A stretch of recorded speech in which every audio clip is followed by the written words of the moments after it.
Now, if you're not aware, there's been a war on piracy going for the last 5 years, and it's extremely effective. No, I'm not talking about the FBI. I'm talking about the Western entertainment industry putting out slop after slop. Like, I'm not kidding. There are certain websites that deal with piracy, and you would notice a massive decrease in numbers. Like, when it comes to anime and when it comes to Asian products, like, piracy is kind of at the same level. But when it comes to Western stuff, like, no one wants to download it. Like, think about the Rings of Power plus Privilege, right? No one wanted to touch that TV show. Meanwhile, compare it to Game of Thrones, the first seasons, or The Walking Dead, right? Like, those were some of the most pirated things in the world. So like, that war on piracy was extremely effective. Having Hollywood complain that, oh, they're wasting $170 million in illicit downloads. Like, I blame it on misclicks. I think they wanted to download anime, and by accident, they clicked on your product instead. But all jokes aside, a lot of people think that piracy is undefeatable because they're looking at the past and they're judging the present through the past. You know, every single general is waging the current war based on the previous ones. There is a huge difference, though, between 2010 and 2025. In 2010, the internet was actually decentralized. Most of the adults, and by extension the government, still viewed the internet as something magic. You know, like the hacker man that can hack into your computer and turn off the lights in your apartment. Yeah, nowadays, like, those people that used the internet in 2010 grew up. Like, some of those hackers actually work for the government now. They understand how the internet works, and it's more centralized. Like, in 2010, the idea that Cloudflare or GoDaddy could pull services from you was unthinkable. The idea that government could send, like, malware or various spywares in order to figure out your address, even if you're using VPNs and stuff, was also considered unthinkable. Well, now it's not, right? And so, like, if you have the government working hand in hand with big corporations, like it's happening in Japan, like apparently it's happening now with what we're seeing here, the FBI cracking down, yeah, like, cracking down on piracy becomes more and more possible. Especially with the fact that, unlike in the past, you also have services like Steam, services that make games affordable, and a lot of people prefer to buy the original product rather than to pirate. And so, like, the numbers of pirates have actually gone down significantly, and this is also going to accelerate that trend. Do I think, like, piracy is going to be eliminated? No, probably not. Like, there will always be certain websites and certain places where people will pirate, but definitely not what it was like in the past. And what I do find interesting is that you have Running with Scissors speaking out.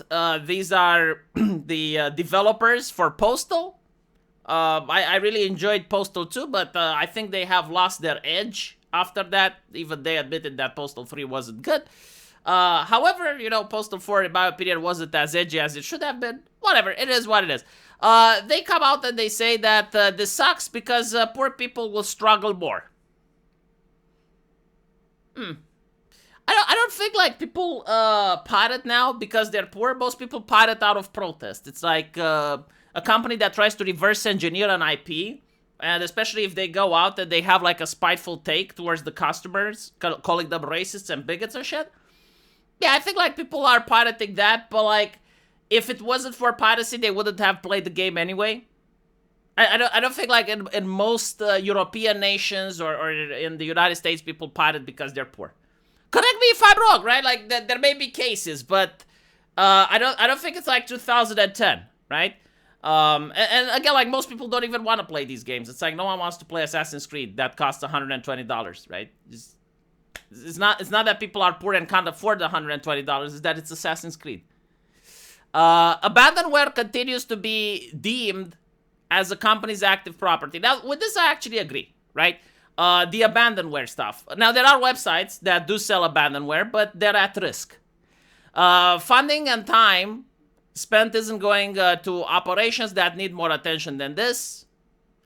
I mean, this is a government initiative, right? Now, you can make the case that, sure, a couple of prosecutors wanting to make a name for themselves are going after this rather than going after drug trade. Right? Like, every single time that the police does something, they take resources from somewhere else. So, like, I guess, like, from a customer point of view, is that you don't like piracy because if studios think that they're not going to make that investment back, they're not going to make movies, they're not going to make games, right? So it's your interest that studios at least make the money they can in order to make a sequel. But the problem is, like, I already know what the studios are and what they make, so, like, I get why most people don't have any sympathy with the studios. Big companies continue seeing piracy as a boogeyman, and people listen. I would also mention, and this is something that very few people point out, the new robust age verification laws that are coming from America, right? These laws say that if you have pornography on a website, you need the robust age verification. In other words, your credit card isn't enough.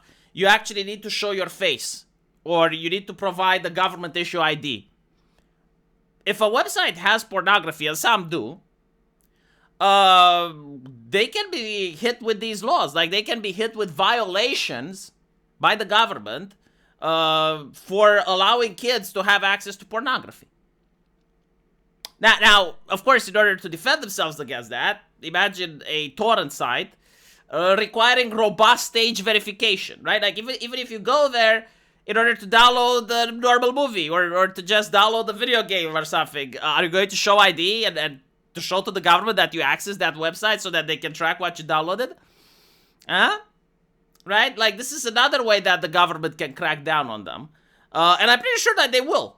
Like, I'm pretty sure that certain websites that operate in jurisdictions where it's allowed, because, like, they will say, well, look, we're just the middleman, right? Like, we just have a website, and we don't care what torrents people upload. Like, some of the torrents are legal, right? So, like, people upload whatever they want, they download whatever they want, go after the uploaders, not after us.